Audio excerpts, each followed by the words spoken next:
Welcome to the Hope for the Journey podcast, a weekday wellness tips program presented by Dr. Denise Marie, Third Order Carmelite. Dr. Denise is a professionally qualified clinical psychologist, health and wellness professor and coach, counselor, plus medicinal herbs educator. Each Hope for the Journey podcast features a well-being key from Dr. Denise, helping you meet your self-care needs for living well. Listener discretion is advised because this and other Hope for the Journey episodes may contain discussions surrounding behavioral health problems and other actual potentially triggering topics. Hello and good day, everyone. Welcome back to Hope for the Journey. I hope things are coming along okay for you. My name is Dr. Denise, and on today's episode of the podcast, I will be talking about observing your thinking, another psychological self-care key for living well. I'd like to begin our discussion with a number of questions for you. What is going on in the theater of your mind? What kinds of talk do you have going on within yourself?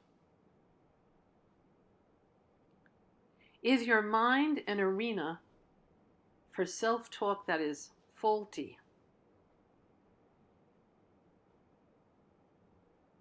When you search inside your mind, do you find errors in the way that you think about yourself or even about others?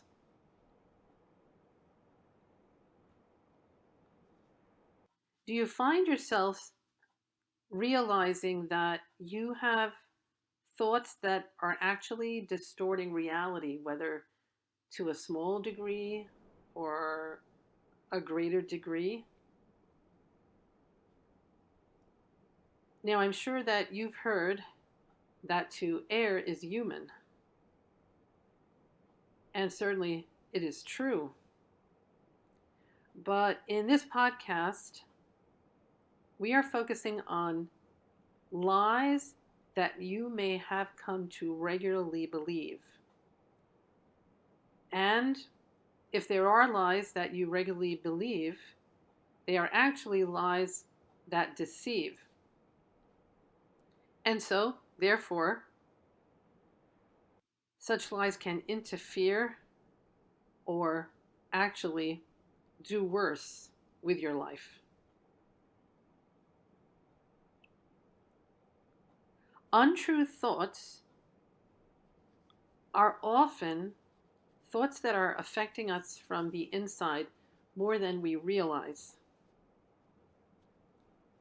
Now, there are good psychologists, good psychiatrists, good behavioral health therapists, and good counselors that can usually tell which of their clients have grown attached to lies that are held in their minds. While troubles are a normal part of life, why should we create more difficulties for ourselves by holding on to thinking that is faulty? So at this point in our discussion, I'd like to invite you into a deeper time of self-reflection. And you might want to get a piece of paper and pen because you might want to note down a few things that may come out in this time of reflection, because our focus, our target, will be trying to detect falsehoods that you have come to believe. And these are things that you can reflect on in your own time and in your own way. So let's look at one lie which is actually more common than we'd like to recognize. And that lie is, I must be perfect. Now, the lie that says that I must be perfect is actually a fear-based lie, a perfectionistic lie. But I definitely would want to clarify that if we have the desire that is fear-based perfectionism, that is what is unhealthy, but not if we have a type of saintly thinking which seeks to become a fully loving person. That's fine, and that's not what we're talking about here. The lie would involve this ought to, this should, that I must be perfect, or else. So it's fear-based perfectionism. Then there is another lie which you might detect upon self-reflection. And it is the lie that says, I must have everyone's love and approval. Now, yes, we as humans do need approval. It is a need that actually, when fulfilled, strengthens us. It is a life-strengthening approval. But if the lie is, I must have everyone's love and approval, that means pleasing everybody. That is the trajectory. Well, that is problematic. Can actually even be an addiction to approval. But I would also like to clarify here that this statement, I must have everyone's love and approval, is not the same thing as wanting truly in a heartful way to be a thoughtful person. You want to have thoughtfulness for others. That is actually not what we're talking about. It's the lie that I must have, I should have, ought to have everyone's love and approval in my life. Then there is another lie which says, my worth is determined by my performance. That kind of lie involves spending one's life equating one's worth as a human being with performance. So, in other words, believing that one is only as good as what one can do. And that is not a good thing, because it's just not true. We have an independent human life value. We have worth for simply being in existence, being made human. Then there is the lie, which is an overgeneralization lie. And it's the lie that says history always repeats itself. In other words, the lie that tells us that, well, if we came from a family which was really not functioning well at all, a dysfunctional family, that the future will always be in the light of this family curse. And of course, this isn't what it has to be, because it is possible to find blessings in one's family tree. In other words, to have a good family legacy to be passed on, to hold on to. So we need to be really careful not to hold the kind of thinking which says that history always repeats itself. A black and white type of thinking. Then there is another lie, which can be called emotional reasoning. The lie that feelings equal facts.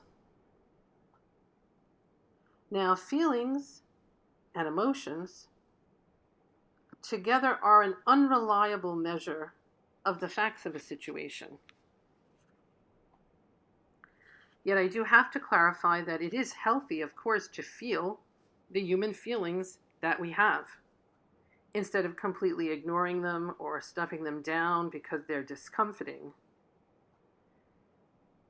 And naturally, in life, we will face trying situations, and there will be understandable feeling and emotion in reference to those. I'm thinking that I will cover that topic about handling feelings in an upcoming podcast episode.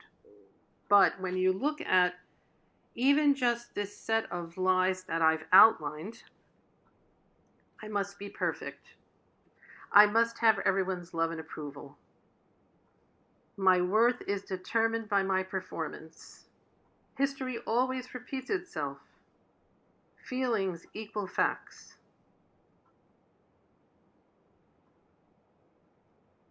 I can say that many of these self-falsehoods start back in childhood.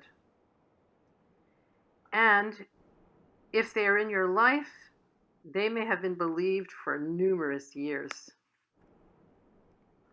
And they work like an old-fashioned record player.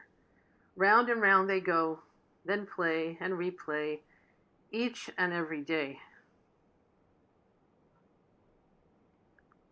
Shaped by the persons and situations that have crossed our paths. And unfortunately, we can hold many lies in our thinking without ever meaning to or even realizing that they are there. And there's a process of attachment in which we have grown attached to these fully lying thoughts, have lived from them in our minds as if they are true. And of course, if we have planted seeds of lies in our minds for a long time, they will bear bad fruit. They will have negative effects on our behavior so that we might be finding things getting worse in our lives rather than better, particularly in the way that we conduct ourselves. And you have probably heard about at least some of the international research about the negative impacts on behavioral health of having distorted thinking. Consistent patterns of lying to ourselves that cause continual and needless stress, and more, especially contributing to quite an array of physical illnesses.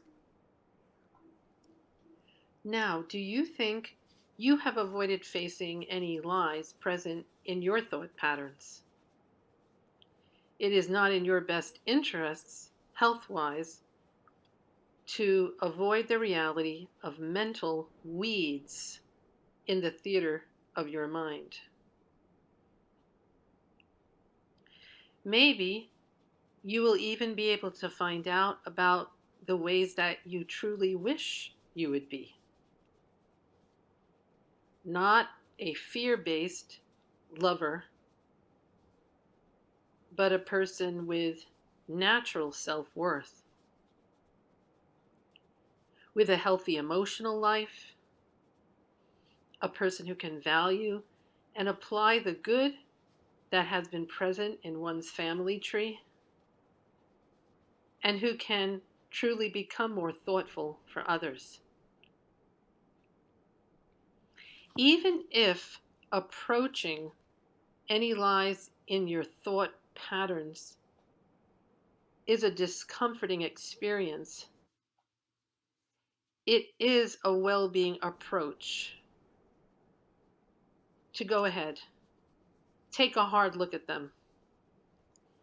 Decide it's time for these lies to go. Dig up those weeds, sort through them, and learn as much as you can about them, and then remove them from your life for good. It is the truth that corresponds to each lie that dissolves each lie. If you go about planting seeds of truth in your mind long enough, the effect will be a production of lively thought blossoms to replace the weeds. Yet it is not at all an easy task to change one's thinking toward what is true, to make any change of mind, even if it's on behalf of better health for you. A change from lying thinking will also have its repercussions on the feelings of your heart. Feelings which for a time might not even be at all pleasant to experience.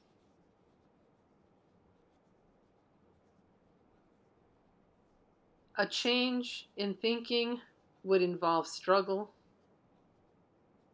be discomforting, even painful at times.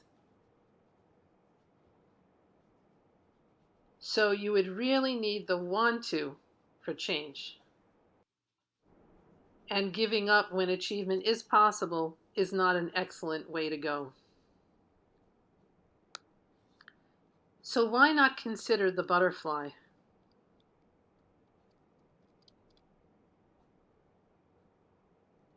And embrace the fact that being flexible for positive change is actually of real value.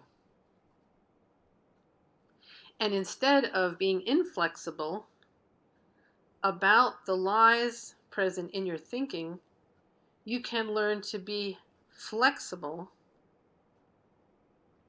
and facilitate an alternative plan toward what needs actually to be playing in the theater of your mind. To work on a transformed style of thinking, guided by new principles for thinking, which are beneficial. A transformation process that involves taking steady steps toward looking for what is true, to be telling yourself the truth and nothing but the truth, to be regularly replacing the lies with truth. Make what I would call thought acts of truth that are intentional. To keep true thoughts in the mind, observing these true thoughts and thinking from those thoughts to the benefit of your life. For example, the truth that dissolves the lie that you can't please everyone is a lot better than holding that lie in your mind. And the truth that emotional pain actually is a vehicle of trouble signaling. That is, emotional pain bearing signals that can actually motivate us and work together for good effect, that can serve for living a life that is more full, even to the point of becoming more able to do good for others. Better habits of mind help us to gain better overall well-being. The bottom line about the benefit of the psychological self-care key of observing one's thinking is this. Mind renewal is a choice to improve your health. So let's all commit to living with truths in our minds for wellness. So I would like to turn the discussion now to examples of persons who do not bypass observing their thinking on a regular basis for health.